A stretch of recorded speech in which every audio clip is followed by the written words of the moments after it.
ঠিক আছে।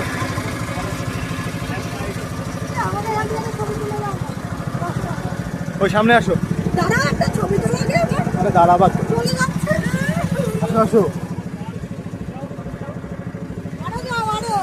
তুমি এখানে এসে বসো না, আমি সে যাচ্ছি।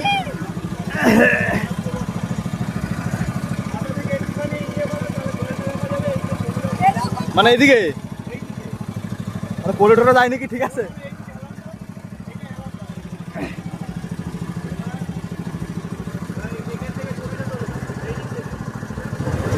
আমার একটা 1.5 মিনিটের ভিডিও করতে হবে।